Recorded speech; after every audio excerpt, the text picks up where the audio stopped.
Chapter 8. And the Lord said unto Joshua, Fear not, neither be thou dismayed. Take all the people of war with thee, and arise, go up to Ai. See, I have given into thy hand the king of Ai, and his people, and his city, and his land. And thou shalt do to Ai and her king as thou didst unto Jericho and her king. Only the spoil thereof, and the cattle thereof shall ye take for a prey unto yourselves. Lay thee an ambush for the city behind it. So Joshua arose, and all the people of war, to go up against Ai. And Joshua chose out 30,000 mighty men of valor, and sent them away by night. And he commanded them, saying, Behold, ye shall lie in wait against the city, even behind the city. Go not very far from the city, but be ye all ready. And I and all the people that are with me will approach unto the city. And it shall come to pass, when they come out against us, as at the first, that we will flee before them. For they will come out after us, till we have drawn them from the city. For they will say, They flee before us as at the first. Therefore we will flee before them. Then ye shall rise up from the ambush, and seize upon the city. For the Lord your God will deliver it into your hand.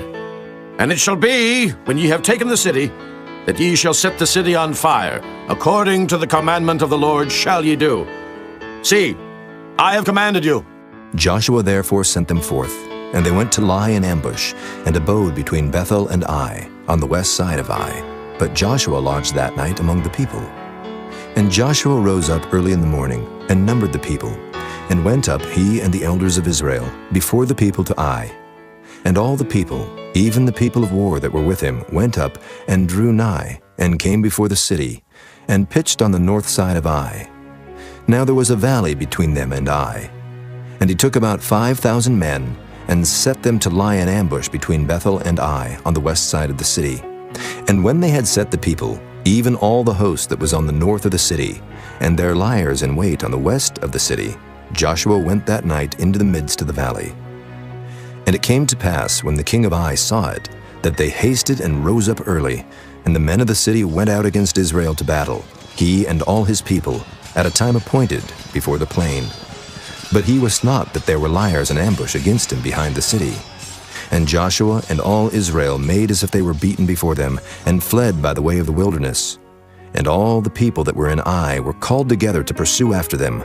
And they pursued after Joshua, and were drawn away from the city. And there was not a man left in Ai or Bethel that went not out after Israel. And they left the city open, and pursued after Israel. And the Lord said unto Joshua, Stretch out the spear that is in thy hand toward Ai, for I will give it into thine hand. And Joshua stretched out the spear that he had in his hand toward the city. And the ambush arose quickly out of their place. And they ran as soon as he had stretched out his hand. And they entered into the city, and took it, and hasted and set the city on fire.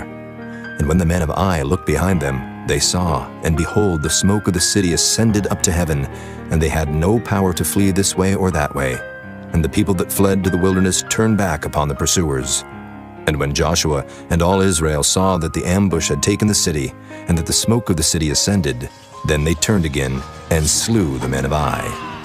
And the other issued out of the city against them.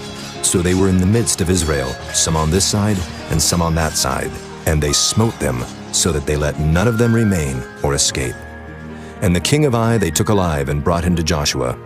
And it came to pass, when Israel had made an end of slaying all the inhabitants of Ai in the field, in the wilderness wherein they chased them, and when they were all fallen on the edge of the sword, until they were consumed, that all the Israelites returned unto Ai, and smote it with the edge of the sword. And so it was, that all that fell that day, both of men and women, were 12,000, even all the men of Ai. For Joshua drew not his hand back, wherewith he stretched out the spear, until he had utterly destroyed all the inhabitants of Ai. Only the cattle and the spoil of that city Israel took for a prey unto themselves, according unto the word of the Lord which he commanded Joshua. And Joshua burnt Ai, and made it an heap forever, even a desolation unto this day. And the king of Ai he hanged on a tree until eventide. And as soon as the sun was down, Joshua commanded that they should take his carcass down from the tree, and cast it at the entering of the gate of the city, and raise thereon a great heap of stones, that remaineth unto this day. Then Joshua built an altar unto the Lord God of Israel in Mount Ebal, as Moses the servant of the Lord commanded the children of Israel, as it is written in the book of the law of Moses, an altar of whole stones, over which no man hath lift up any iron. And they offered thereon burnt offerings unto the Lord, and sacrificed peace offerings. And he wrote there upon the stones a copy of the law of Moses, which he wrote in the presence of the children of Israel. And all Israel, and their elders and officers, and their judges, stood on this side the ark and on that side before the priests the Levites, which bear the ark of the covenant of the Lord, as well the stranger, as he that was born among them, half of them over against Mount Gerizim, and half of them over against Mount Ebal, as Moses the servant of the Lord had commanded before, that they should bless the people of Israel. And afterward he read all the words of the law, the blessings and cursings, according to all that is written in the book of the law. There was not a word of all that Moses commanded, which Joshua read not before all the congregation of Israel, with the women and the little ones and the strangers that were conversant among them.